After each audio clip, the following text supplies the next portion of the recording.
My name is Olivia Carter, and I am speaking from Louisville, Kentucky, USA. The strange events in my life actually began on my wedding night. But before I talk about that night, I want to share a little background about my life so you can understand everything clearly. I had 3 older brothers, and I was the only sister in the family. My mother passed away in 2005 when I was 20 years old. At that time, all of my brothers were already married, and my father was very sick. My mother's death happened suddenly, and it was something I could never even imagine. Her loss broke our family.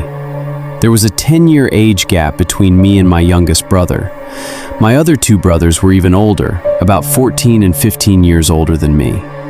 I was born after many prayers. My parents had always wished for a daughter, and when I was finally born, my mother loved me more than anything in the world. When my mother died, my father was already very ill. That was the moment when I truly understood how important parents are in a person's life. Only 2 months after my mother's death, my sisters-in-law began showing their real attitudes toward me. They were no longer kind to me. My father never confronted them directly, but when we were alone, he would hug me and say something that always made my heart ache. He would say, "If I see you settled in your own home before I die, I will finally be able to meet God in peace." Whenever he said this, we both cried. Then we comforted each other and tried to sleep. 4 months after my mother passed away, my uncle came with a marriage proposal. He lived in Louisville as well, not very far from our house. Our home was in an old middle-class neighborhood. My uncle had 7 brothers, and the proposal was for his youngest son's cousin, Daniel Harris. Daniel's mother had died when he was a child. Later, my uncle remarried. From that second marriage, he had 2 daughters named Sophia and Emily. My aunt was actually living in Oman with her daughters after the marriage. Because of that, the family only visited the United States once a year. Whenever they came, they would meet everyone in the family, except Daniel. For some reason, Daniel rarely met anyone. My father and mother used to have a good relationship with my uncle, but because Daniel spent most of his time abroad, my father didn't really know him well. When my uncle came to our house with the proposal, he said, "We really like Olivia for Daniel. Please don't delay the marriage." My father asked for some time to think about it, but my brothers immediately went to the market, brought sweets, and announced that the proposal had been accepted. My father was already weak and ill. Because of that, he stayed silent and didn't oppose their decision. And just like that, my marriage was arranged. Only 2 weeks later, the wedding date was fixed. Daniel had come to the United States for the first time in 15 years for this marriage. He had a large house in Louisville, and that was where I would go after the wedding. Soon after that, my nikah ceremony was performed simply, and I was married to Daniel Harris. From that moment onward, my life changed completely. The wedding night. It was the first night of our marriage. I was sitting on the bed in my room, waiting for Daniel. The room was decorated, and the fragrance of flowers filled the air. I had been sent to the room after the Isha prayer, but Daniel still hadn't arrived. By the time I looked at the clock again, it was already 2 a.m. The entire house had suddenly become completely silent. I stood up and walked around the room, wondering what I should do. At that moment, the door opened, and my aunt entered the room. She said, "Daniel's friends just left. He will come soon." Then she sat beside me on the bed and said something very strange. "Tomorrow, there will be a reception. After that, your uncle, my daughters, and I will return to Oman. From tomorrow, you will live in this house alone with Daniel. You must take care of everything." I was surprised. I said, "But Uncle never mentioned that. How can I live here alone?" Then she looked at me in a strange way and said, "You also have a very heavy responsibility now. Daniel is your responsibility." But before leaving, she said something that frightened me deeply. She said, "No matter what happens in your life here, never tell your family or any relatives about it. Otherwise, you will create trouble for yourself." Then she suddenly left the room because the landline phone kept ringing repeatedly in the middle of the night. I sat there confused. I couldn't understand what she had meant. Just then, the door opened again, and Daniel finally entered the room. When Daniel entered the room, it was the first time in 15 years that I had actually seen him properly. Before this marriage, no one had introduced us, and I had never even seen a recent photo of him. Daniel was very tall, but he looked extremely thin and weak, almost as if he had been ill for a long time. What shocked me the most was his behavior. He didn't greet me. He didn't even look at me properly. Instead, the first thing he said was something cold and strange. He looked at me briefly and said, "Never touch any of my things." That was it. After saying that, he turned his back toward me, lay down on the bed without even changing his clothes, and within seconds, he fell into a deep sleep. It felt as if he had been exhausted for days. I sat there silently. I couldn't understand what had just happened. Was this really how marriages started? My heart began to feel heavy. The room suddenly felt suffocating, as if the air had become thick and difficult to breathe. I stood up from the bed and walked toward the dressing table. For some reason, I sat down there and began looking at myself in the mirror. Through the mirror, I could see Daniel lying on the bed behind me. I kept staring at him and thinking, is this what marriage is supposed to feel like? On the dressing table, there was a small decorative candle burning softly. The room was dimly lit by its flame. But then something strange happened. Without any warning, the wax from the candle suddenly spilled, and before I could react, I saw something that made my heart jump. For a moment, it looked like the curtain beside the window had caught fire. I panicked immediately. I ran out of the room and started shouting for help. As I reached the living area, I saw my aunt standing there alone. It was strange. The entire house was quiet. She looked at me calmly and said, "I just told you something earlier. Whatever happens, you must learn to handle it yourself." Then she added in an annoyed tone, "A little wax probably dropped on the curtain, and you started screaming as if the house was burning." She held my hand and took me back inside the room. When we entered, the curtain was not burning at all. There was only a small black mark where melted wax had fallen. I stood there confused. I was sure that just moments ago I had seen actual flames, but now there was nothing. My aunt looked at me seriously and said, "Don't make noise. Tomorrow is the reception. Just sleep quietly." Then she left. That night, I felt completely alone. Most brides spend their wedding night feeling happy, but my night was filled with fear and confusion. I changed my clothes, performed ablution, and sat down on my prayer mat. I cried for a long time. More than anything, I missed my mother terribly. If she had been alive, none of this would have felt so frightening. After about half an hour of praying, I suddenly heard a strange sound behind me. It was Daniel. He was muttering in his sleep. I turned to look at him, and what I saw disturbed me deeply. Saliva was slowly dripping from his mouth, running down his chin and neck. His body looked tense, and he seemed extremely restless. I softly called his name, "Daniel?" But he didn't respond. Then suddenly, without warning, he sat up straight and stood in front of me. I was so startled that I stepped back. His eyes were wide open. He was staring at me in a strange way, grinding his teeth slowly. For a moment, I felt as if I was looking at someone completely different. Then he suddenly turned and walked toward the bathroom. He turned on the faucet and began brushing his teeth aggressively. I followed him slowly. Before I could say anything, he closed the bathroom door with his foot. So I waited outside. A few minutes later, he came out, and now something felt different. He calmly greeted me. "Good morning," I replied softly. He had performed ablution while still wearing his sherwani from the wedding. Then he came and sat on my prayer mat. At that exact moment, the call for the Fajr prayer began echoing outside. Daniel prayed beside me.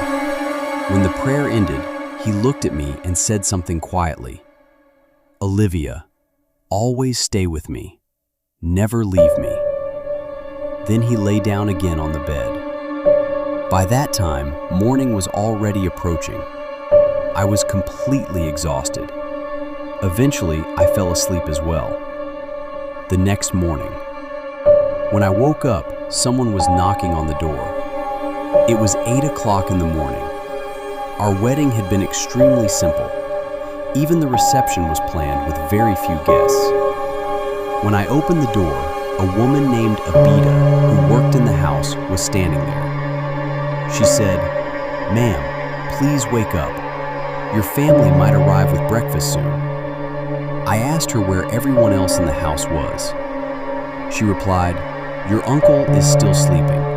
Your aunt and her daughters went to a beauty salon." She explained that 2 makeup artists would come to prepare me for the reception. I quickly took a shower. Only one of my brothers came to bring breakfast. He looked rushed and said he had to leave to manage the reception arrangements. Then he left immediately. Daniel was still sleeping. The house felt strangely empty. Soon the makeup artists arrived and started preparing me. By 12 p.m., I was ready. But something felt very strange. The house didn't feel like a wedding house at all. Daniel and my uncle were still asleep. None of the women of the house were present. Eventually, I was sent alone to the reception hall. My family was already there. When my father saw me, the first thing he asked was, "Are you happy?" I looked at him, my eyes filled with tears, but I forced a smile and said, "Yes, I'm fine." I sat on the stage for nearly 30 minutes, but Daniel and his family still hadn't arrived. Then suddenly I saw something strange. Daniel was being supported by both of his sisters as they brought him toward the stage. Behind them were my uncle and aunt. Daniel looked normal at first, but as he walked toward the stage, he stumbled 4 times. Finally, he sat beside me. He barely spoke to anyone. He only moved or greeted people when my aunt instructed him to. Everyone else seemed happy, except me. After 2 hours, the reception ended, and that's when something even stranger happened. When we returned home, all of Daniel's family had already packed their bags. They were leaving the country that same day, and from that moment onward, I would be alone in that house with Daniel. After the reception ended, Daniel, his parents, and his sisters brought me back to the house. When we arrived, I immediately noticed something strange. All their luggage was already packed. Daniel's family was preparing to leave the United States and return to Oman that very same day. It felt odd. My uncle had always been very talkative whenever he visited our house before the wedding. But now, inside his own house, he barely spoke a single word. My aunt turned to the housemaid Abida and said, "Just do exactly as you've been told. Take care of Olivia." Then everyone gathered near the door and exchanged a quick farewell greeting. They got into the car and left. While they were leaving, I noticed something else that made me uneasy. My uncle and Daniel didn't speak to each other even once, not a single word. It felt as if there was some kind of silent tension between them. Soon the car disappeared down the street. Abida stayed for a little while longer and then said, "I'll come every morning at 8 to do the housework, but I'll only come every other day." After that, she left as well. And suddenly, the house became completely silent. Now it was just Daniel and me living alone in that large house. The house itself was quite large. There was a big drawing room with a door that opened directly to the street. Next to it was a large TV lounge. There were 2 bedrooms, a kitchen, and 1 main bathroom inside the house. There was also a second, smaller bathroom at the back, which opened toward a narrow alley behind the house. The house felt spacious and airy, but there was something unsettling about its surroundings. At that time, there were no other houses built nearby. Most of the land around us was still empty plots. The place often felt isolated. Daniel's job. A few hours after everyone left, Daniel suddenly spoke. He pressed his hand to his head and said, "My head hurts badly. Can you make me a cup of tea?" At that time, I still felt nervous around him. There was a huge age difference between us, and his strange behavior made it difficult for me to understand him. But I went to the kitchen and made tea. Later that evening, I tried to start a conversation with him. After all, we were married now, but we had barely spoken to each other. He was sitting quietly on the couch, so I asked him casually, "You just came to the United States. What will you do here? Will you work or start a business?" He replied calmly, "I already have a job. I start tomorrow." I felt relieved hearing that, but then he continued, "I leave the house at 9 a.m. and return around midnight or 1 a.m. I froze. I couldn't believe what I had just heard. I asked carefully, "What kind of job is that, where you work from morning until 1 at night?" Before I could say anything else, his expression suddenly changed. He looked irritated. Then he said something coldly. "I hate people who ask too many questions about my life." After saying that, he stood up and went to bed. The conversation ended there. The first night alone. That night, the house felt unusually quiet. I lay in bed trying to sleep. Sometime after midnight, I suddenly woke up. At first, I thought it was just my imagination, but then I heard it clearly. Someone was walking in the alley behind the house. The footsteps were slow, heavy. It sounded like someone wearing boots. My bedroom window faced that alley.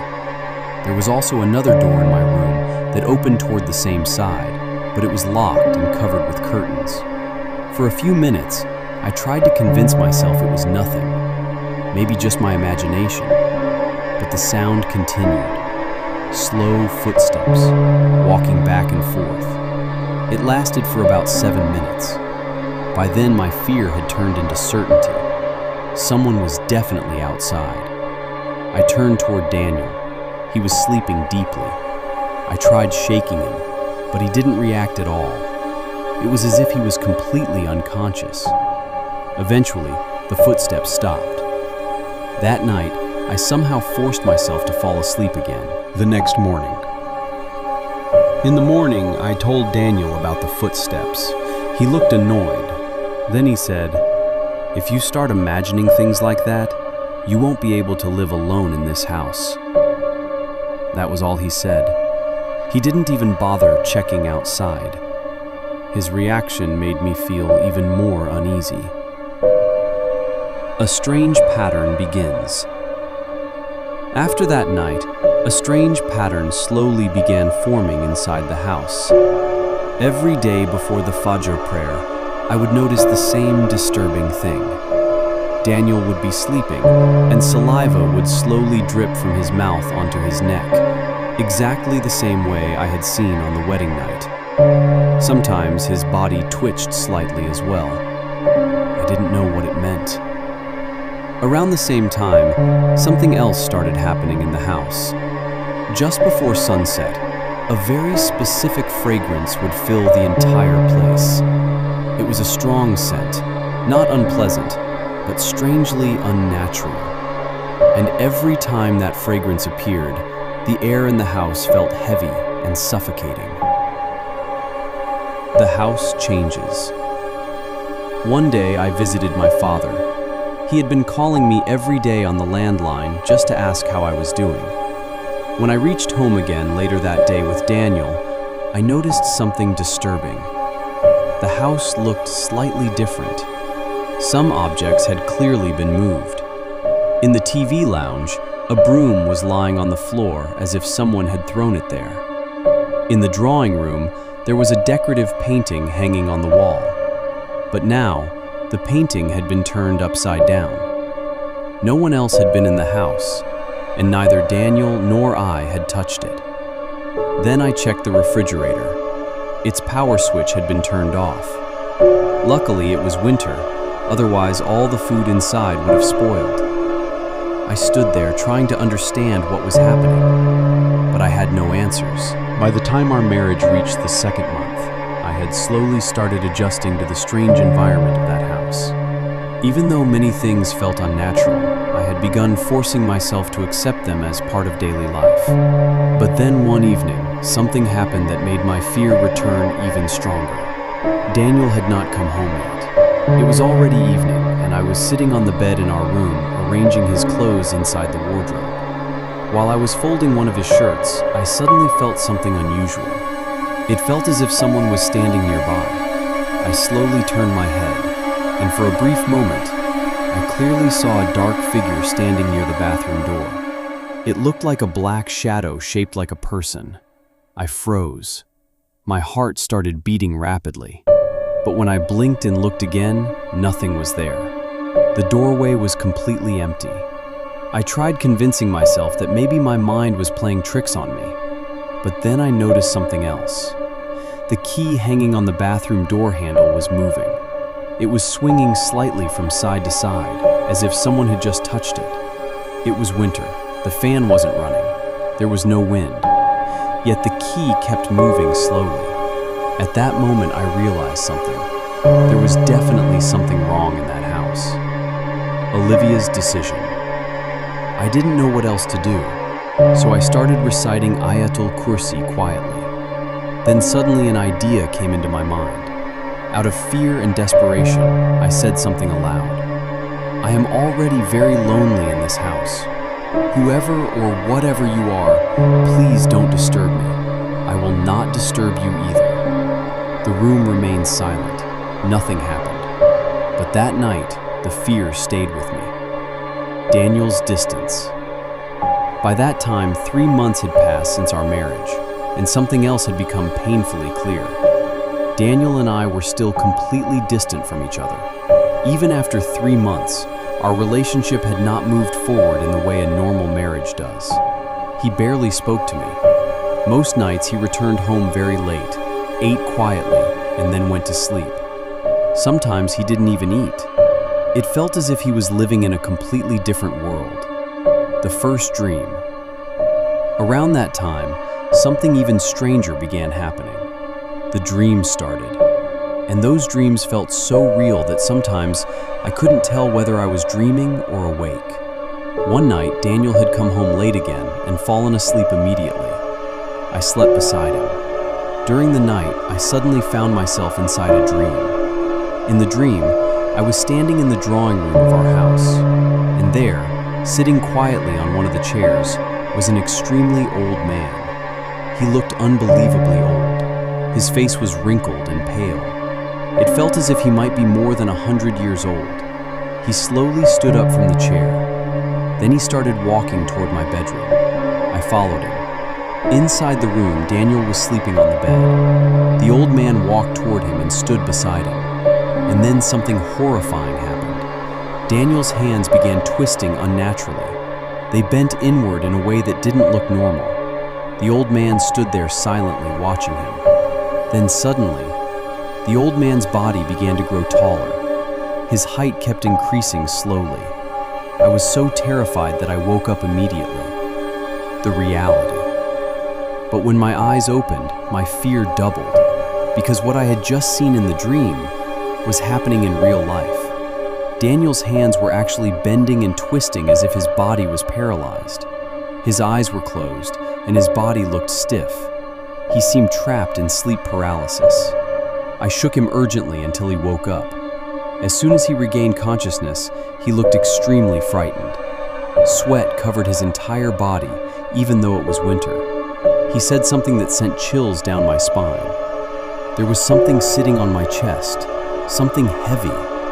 He continued breathing rapidly. It had small bumps all over its body. It was pressing down on me. I couldn't move. I couldn't breathe. I stood there listening silently. Neither of us could understand what had just happened. The phone calls. During those 3 months, Daniel's stepmother had only called 3 times. But every time she spoke with me, she behaved strangely. Sometimes she told me not to let Daniel visit anyone's house. Other times she warned me not to ask him too many questions. Sometimes she said strange things like, if Daniel starts shouting or acting strange, light incense near him. The fragrance will calm him. She also told me something even more unusual. If anyone comes to visit Daniel, let them walk through the entire house. Don't stop them. Then she added another instruction. Never give Daniel beef or mutton to eat. And then she said something that confused me deeply. Every Friday night, cook sweet rice and place it in the backyard. The birds will eat it. But birds don't eat food in the middle of the night. Still, I followed her instructions, because at that time, I didn't know what else to do.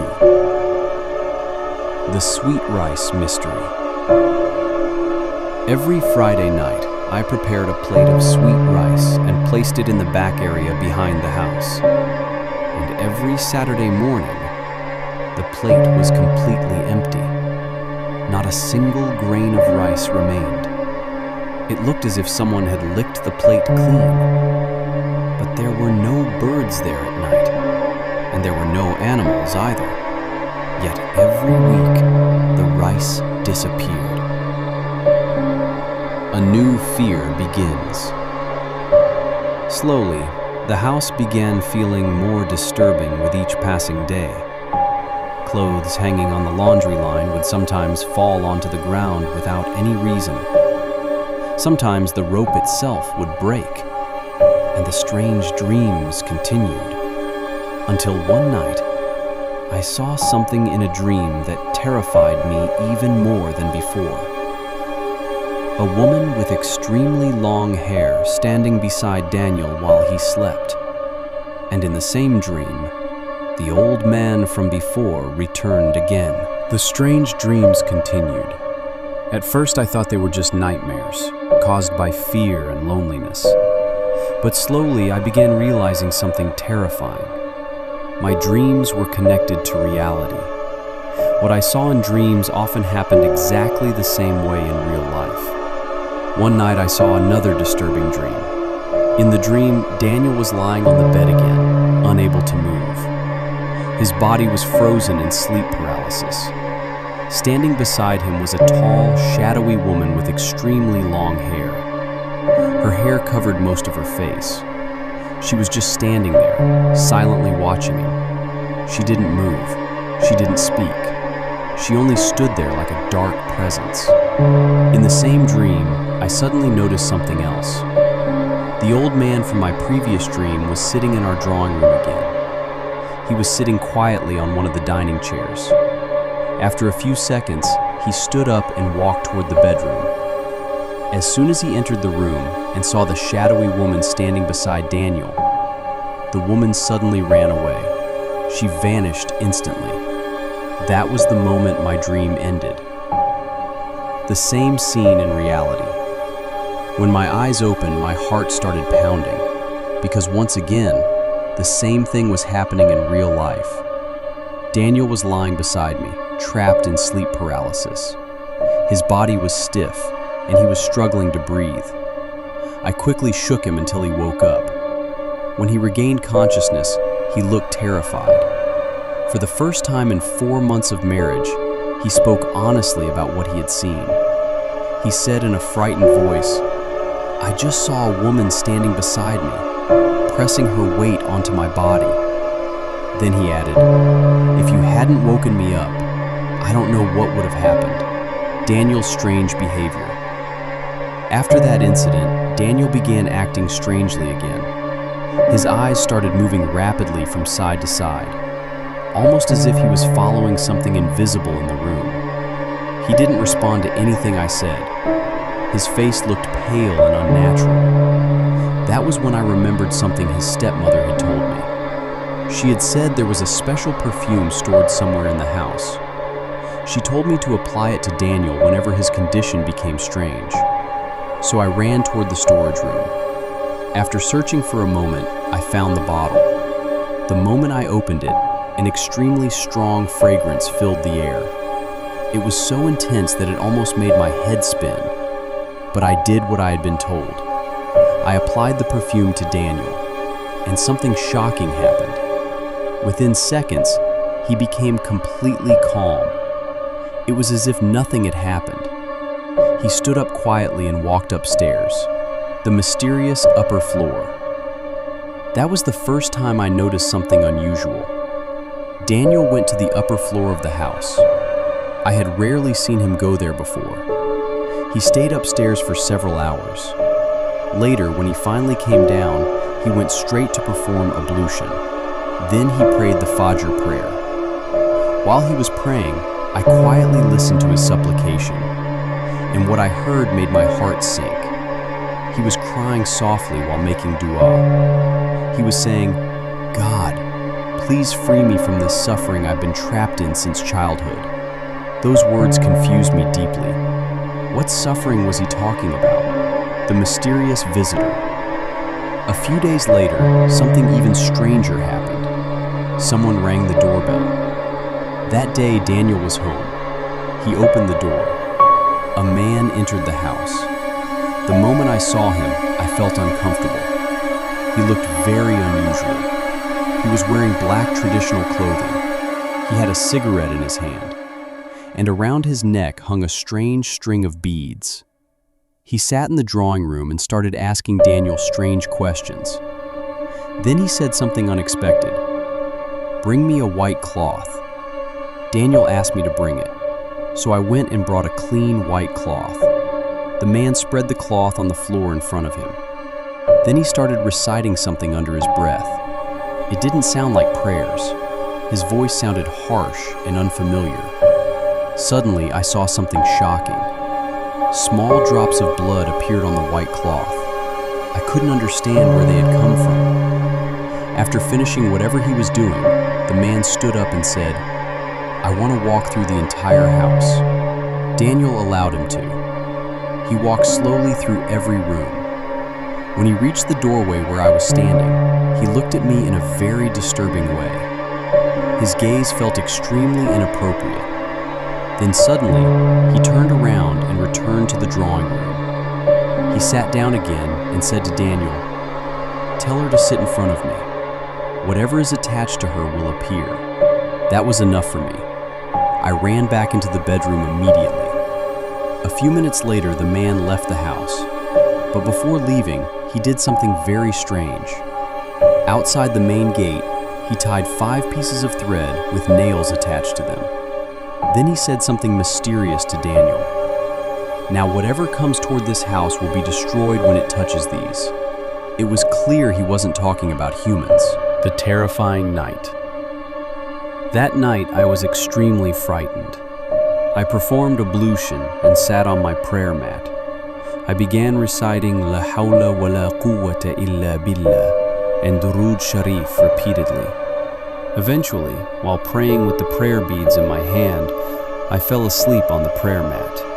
And that night, I had the most unusual dream of all. In the dream, I saw my late grandmother and my late maternal grandmother. Both of them were standing beside me. They looked at me gently and said the same thing 3 times. "Recite the Quran. Recite the Quran. Recite the Quran." In the dream, I started reciting the Quran. Then something even more emotional happened. My late mother and Daniel came and sat beside me while I was reciting. At that moment, I suddenly woke up. The Fajr call to prayer was echoing outside, but the entire house was dark. And from inside the bedroom, I heard Daniel screaming loudly. The moment I woke up from that dream, I heard Daniel screaming from the bedroom. My heart started racing. I rushed into the room immediately. The sight in front of me was terrifying. Daniel was lying on the bed, trapped once again in sleep paralysis. But this time it was far worse than before. His body was stiff. His hands were shaking uncontrollably, and from the corners of his mouth, foam was coming out slowly. His breathing sounded heavy and strained. I quickly shook him, trying to wake him up. After a few seconds, he suddenly gasped and opened his eyes. He looked completely terrified. I couldn't hold myself back anymore. For months, I had been silently watching all these strange things happen, but now I had reached my limit. I looked at him and said, "Please, for God's sake, tell me what is happening. Are you sick? Is there something wrong with you? We have been married for months, but we still live like strangers. What are you hiding from me?" Daniel looked at me silently for a long moment. Then he stood up and walked to the bathroom. He performed ablution. We prayed the Fajr prayer together. After finishing the prayer, something unexpected happened. Daniel started crying. It was the first time I had ever seen him cry. Then he looked at me and asked quietly, "If I tell you something, will you promise to keep it secret?" I immediately nodded. "Yes, I promise." He took a deep breath and finally began speaking. The truth about Daniel. He said, "I have been suffering since childhood. There have always been two supernatural entities attached to me." My body froze as I listened. He continued slowly. "One of them is a good entity, and the other one is extremely evil. The evil one is a female spirit that stays near me all the time, and the other one is an extremely old jinn." He paused for a moment. Then he added something even more disturbing. "These two entities constantly fight each other." I stared at him in shock. "Fight? What do you mean?" Daniel lowered his head and began explaining. The beginning of the curse. I was only 7 years old when my mother died. After that, my father remarried. He referred to his stepmother as Mother Jane. He said something that revealed the beginning of everything. When Mother Jane entered my father's life, my father stopped being my father. He explained that his stepmother used to mix a strange powder in his father's milk every day. After drinking it, his father would behave strangely and completely ignore Daniel. One day, Daniel asked her what the powder was. She replied calmly, "It's just medicine." But Daniel never believed her. The first encounter. At that time, they were living in a large apartment complex in Oman.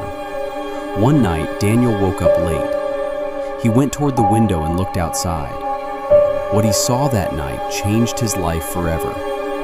His stepmother was standing barefoot under a tree outside the building. It was past midnight. She was whispering something under her breath. Then suddenly something impossible happened. From the top of the tree, a woman jumped down. The tree was extremely tall, yet the woman landed on the ground without making a sound. Her face looked burned and disfigured. Daniel said he fainted the moment he saw her. When he woke up later, that same terrifying woman was standing inside his bedroom, and from that night onward, she never left him. The shadow that followed him. Daniel said that the female entity followed him everywhere. She appeared in his dreams. Sometimes she appeared in real life. Even when he moved from Oman to the United States, he believed that she followed him across the world. "She moves incredibly fast," he said. "I've even seen her traveling in my dreams." Then I asked him something that had been bothering me. "Why didn't you tell your father about this?" Daniel gave a bitter smile. My father also had something attached to him. He explained that his father had been affected by another jinn, which kept him mentally confused and distant from reality. Because of that, Daniel had no one to trust. The old jinn. Years later, when Daniel turned 25, he decided to try spiritual help. A friend of his in Oman took him to a man who claimed to have spiritual knowledge. That man performed a ritual and somehow attached an old jinn to Daniel.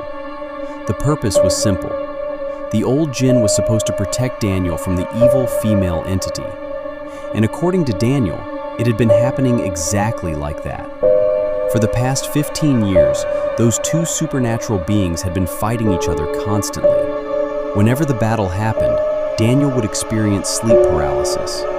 His body would freeze. Foam would come out of his mouth, and he would feel something sitting heavily on his chest. The perfume's secret. Then Daniel told me something that shocked me even more. The perfume my stepmother gave you, that perfume actually feeds the evil entity. I stared at him in disbelief. He explained further. Whenever I applied that perfume to him during his attacks, it gave strength to the female spirit. And when she became stronger, the old jinn protecting him would weaken and disappear temporarily. That was why Daniel calmed down immediately after I applied it. The most terrifying moment. Then Daniel suddenly looked behind me. His expression changed instantly. He whispered slowly, "She's here, right now." My entire body froze. He continued in a quiet voice, "She's sitting right behind you on the couch, staring at you with anger." I couldn't even gather the courage to turn around. Then he said something else. "You are protected right now because you are in ablution, and you were reciting Quran earlier. That's why she cannot come closer." He also said that when I had recited Quran and blown the verses toward him earlier, it had protected him as well. But before we could say anything more, Daniel suddenly felt the urge to go to the bathroom. He walked there quickly. But the moment he came out again, his body started convulsing violently. He was having another attack. And by that time, morning had already arrived. After Daniel collapsed from the attack that morning, I felt completely helpless. For months, I had been silently watching strange and terrifying events unfold in that house. But now I finally understood the truth, and I realized that I couldn't handle this alone anymore. Just then, the telephone rang. It was my father. He called every day just to check on me. The moment I heard his voice, my emotions broke. I told him, "Dad, I need to see you. Please come to my house." He immediately agreed. About 2 hours later, he arrived. When I saw him standing at the door, I ran toward him and hugged him tightly. I began crying uncontrollably. My father gently held my shoulders and looked into my eyes. Then he said something that surprised me. "For the past few months, I've been seeing very disturbing dreams about you. I felt like you were in some kind of trouble."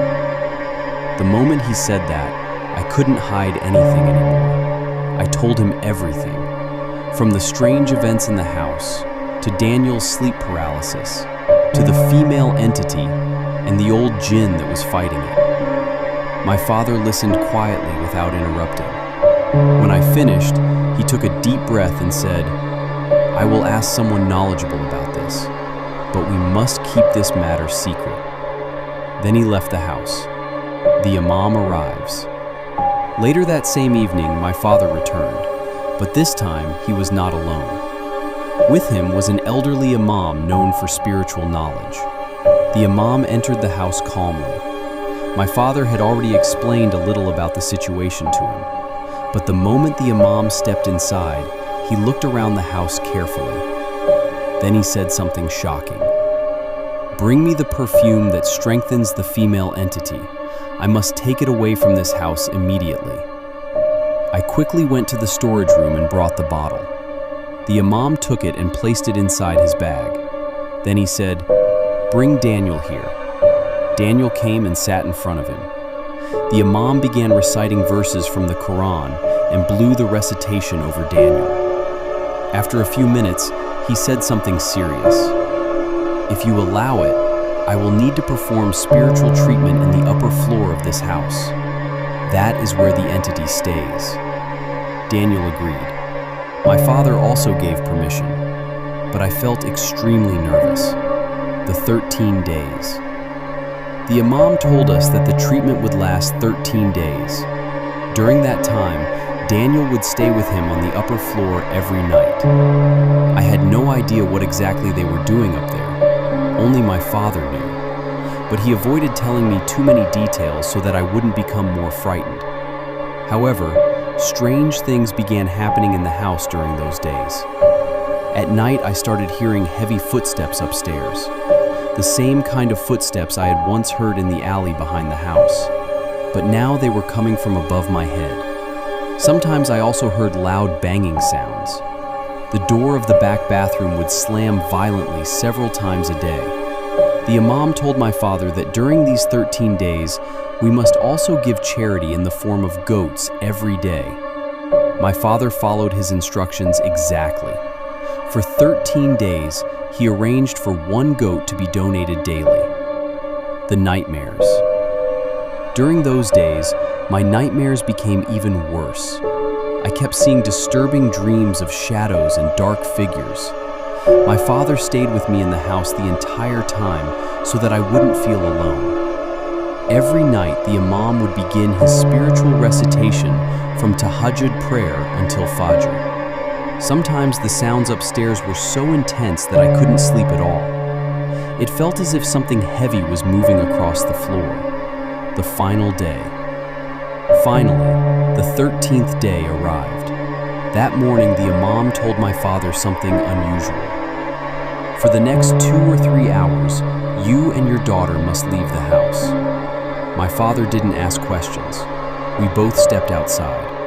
There was a small bench in the alley near the house. We sat there quietly, waiting. Those hours felt incredibly long. Neither of us spoke much. Then suddenly we heard Daniel's voice calling from inside the house.